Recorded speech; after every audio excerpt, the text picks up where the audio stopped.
ನಮಸ್ಕಾರ ಸ್ನೇಹಿತರೆ, ನಾವು ಇಂದಿನ ಡಿಜಿಟಲ್ ಯುಗದಲ್ಲಿ ವಾಸಿಸುತ್ತಿದ್ದೇವೆ. ಇಲ್ಲಿ ಸಾಮಾಜಿಕ ಮಾಧ್ಯಮವು ನಮ್ಮ ಜೀವನದ ಒಂದು ಅವಿಭಾಜ್ಯ ಅಂಗವಾಗಿದೆ. ಆದರೆ ನೀವು ಎಂದಿಗೂ ಸಾಮಾಜಿಕ ಮಾಧ್ಯಮವನ್ನು ಬಳಸದಿದ್ದರೆ ಏನು ಆಗುತ್ತಿತ್ತು ಎಂದು ಊಹಿಸಿದ್ದೀರಾ? ಇಂದು ಫೇಸ್ಬುಕ್, ಇನ್ಸ್ಟಾಗ್ರಾಮ್, ಟ್ವಿಟರ್ನಂತಹ ವೇದಿಕೆಗಳು ನಮ್ಮ ದಿನಚರಿಯ ಭಾಗವಾಗಿವೆ. ನಾವು ನಮ್ಮ ಸಂತೋಷ, ದುಃಖ ಮತ್ತು ಜೀವನದ ಪ್ರತಿಯೊಂದು ಕ್ಷಣವನ್ನು ಅಲ್ಲಿ ಹಂಚಿಕೊಳ್ಳುತ್ತೇವೆ.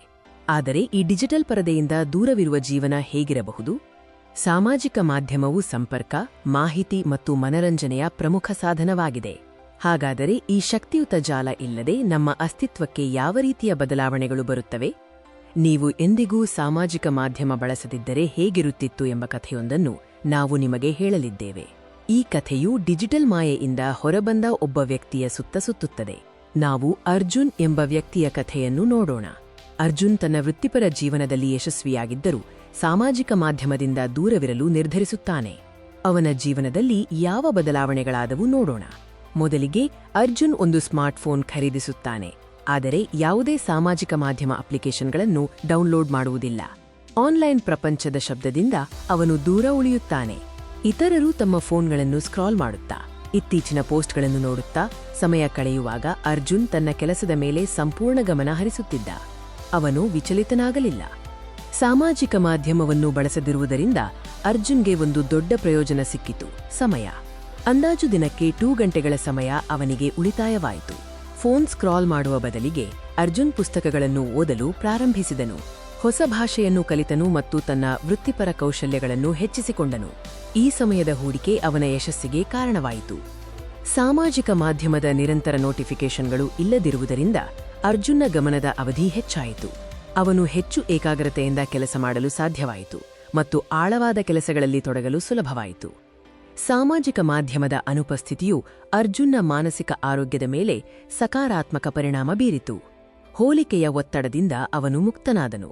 ಇತರರು ಪ್ರದರ್ಶಿಸುವ ಪರಿಪೂರ್ಣ ರಜಾದಿನಗಳು, ಐಷಾರಾಮಿ ಜೀವನ ಮತ್ತು ಯಶಸ್ಸಿನ ಚಿತ್ರಗಳನ್ನು ಅರ್ಜುನ್ ನೋಡಲಿಲ್ಲ. ಇದರಿಂದ ನಾನು ಏಕೆ ಅವರಂತೆ ಇಲ್ಲ ಎಂಬ ಭಾವನೆ ಅವನಲ್ಲಿ ಮೂಡಲಿಲ್ಲ. ಅರ್ಜುನ್ ತನ್ನ ಸ್ವಂತ ಮೌಲ್ಯ ಮತ್ತು ನೈಜ ಸಂತೋಷದ ಮೇಲೆ ಹೆಚ್ಚು ಗಮನ ಹರಿಸಿದನು. ಅವನ ಸಾಧನೆಗಳು ಮತ್ತು ಖುಷಿಯ ಕ್ಷಣಗಳು ನಿಜವಾದ ಆಂತರಿಕ ನೆಮ್ಮದಿಯನ್ನು ನೀಡಿದವು, ಬಾಹ್ಯ ಮನ್ನಣೆಯಲ್ಲ. ಸಾಮಾಜಿಕ ಮಾಧ್ಯಮವಿಲ್ಲದ ಅರ್ಜುನ್ ಡಿಜಿಟಲ್ ಸ್ನೇಹಿತರ ಬದಲಿಗೆ ನಿಜವಾದ, ಗಟ್ಟಿಯಾದ ಸಂಬಂಧಗಳನ್ನು ನಿರ್ಮಿಸಿದನು. ಅರ್ಜುನ್ ಸ್ನೇಹಿತರನ್ನು ಭೇಟಿ ಮಾಡಲು ಅಥವಾ ಕುಟುಂಬದವರೊಂದಿಗೆ ಮಾತನಾಡಲು ಫೋನ್ ಕರೆಗಳನ್ನು ಮತ್ತು ಮುಖಾಮುಖಿ ಸಂಭಾಷಣೆಗಳನ್ನು ಬಳಸಿದನು. ಪರದೆಗಳ ನಡುವೆ ಕಳೆದು ಹೋಗುವ ಬದಲು ಅವರು ಪರಸ್ಪರರೊಂದಿಗೆ ಗುಣಮಟ್ಟದ ಸಮಯವನ್ನು ಕಳೆದರು. ಈ ಮುಖಾಮುಖಿ ಸಂಪರ್ಕಗಳು ಹೆಚ್ಚು ಅರ್ಥಪೂರ್ಣವಾಗಿದ್ದವು. ಅವುಗಳು ಬಲವಾದ ನಂಬಿಕೆ ಮತ್ತು ನಿಕಟತೆಯನ್ನು ಬೆಳೆಸಿದವು. ಇದು ಆನ್ಲೈನ್ ಸ್ನೇಹದಲ್ಲಿ ಅಪರೂಪ. ಆದರೆ ಸಾಮಾಜಿಕ ಮಾಧ್ಯಮ ಇಲ್ಲದ ಜೀವನವು ತನ್ನದೇ ಆದ ಸವಾಲುಗಳನ್ನು ಹೊಂದಿತ್ತು. ಅರ್ಜುನ್ ಕೆಲವು ಪ್ರಮುಖ ವಿಷಯಗಳನ್ನು ಕಳೆದುಕೊಂಡನು. ಅರ್ಜುನ್ ಇತ್ತೀಚಿನ ಸುದ್ದಿಗಳು, ರಾಜಕೀಯ ಬೆಳವಣಿಗೆಗಳು ಅಥವಾ ಇಂಟರ್ನೆಟ್ ಟ್ರೆಂಡ್ಗಳಿಂದ ಹೊರಗೆ ಉಳಿಯಬೇಕಾಯಿತು. ಅವನ ಸುತ್ತಮುತ್ತಲಿನ ಜನರೊಂದಿಗೆ ಸಾಮಾನ್ಯ ವಿಷಯಗಳ ಬಗ್ಗೆ ಮಾತನಾಡಲು ಕಷ್ಟವಾಯಿತು. ದೂರದ ಊರುಗಳಲ್ಲಿರುವ ಸ್ನೇಹಿತರು ಮತ್ತು ಕುಟುಂಬದೊಂದಿಗೆ ಸಂಪರ್ಕದಲ್ಲಿರಲು ಕಷ್ಟವಾಯಿತು. ಅವರ ಜೀವನದ ಘಟನೆಗಳು, ಫೋಟೋಗಳು ಮತ್ತು ಅಪ್ಡೇಟ್ಗಳನ್ನು ಅವನು ತಿಳಿದುಕೊಳ್ಳಲು ಸಾಧ್ಯವಾಗಲಿಲ್ಲ. ಸಾರಾಂಶವಾಗಿ, ಸಾಮಾಜಿಕ ಮಾಧ್ಯಮವಿಲ್ಲದ ಜೀವನವು ಹೆಚ್ಚು ಏಕಾಗ್ರತೆ, ಉತ್ತಮ ಮಾನಸಿಕ ಆರೋಗ್ಯ ಮತ್ತು ಬಲವಾದ ನೈಜ ಸಂಬಂಧಗಳನ್ನು ನೀಡುತ್ತದೆ. ಆದರೆ ಇದು ಪ್ರಸ್ತುತ ಜಗತ್ತಿನಿಂದ ಸ್ವಲ್ಪ ದೂರ ಉಳಿಯುವಂತೆ ಮಾಡುತ್ತದೆ. ಅರ್ಜುನ್ನ ಕಥೆ ಸಾಮಾಜಿಕ ಮಾಧ್ಯಮದ ಬಳಕೆಯಲ್ಲಿ ಸಮತೋಲನ ಎಷ್ಟು ಮುಖ್ಯ ಎಂದು ನಮಗೆ ತೋರಿಸುತ್ತದೆ. ಸಂಪರ್ಕ ಮತ್ತು ಮನರಂಜನೆ ಉತ್ತಮ, ಆದರೆ ನಮ್ಮ ನೈಜ ಜೀವನದ ಮೇಲೆ ಪರಿಣಾಮ ಬೀರಬಾರದು. ಈ ಕಥೆಯ ಬಗ್ಗೆ ನಿಮ್ಮ ಅಭಿಪ್ರಾಯವೇನು? ನಿಮ್ಮ ಪ್ರಕಾರ ಸಾಮಾಜಿಕ ಮಾಧ್ಯಮ ಬೇಕೇ ಬೇಡವೇ?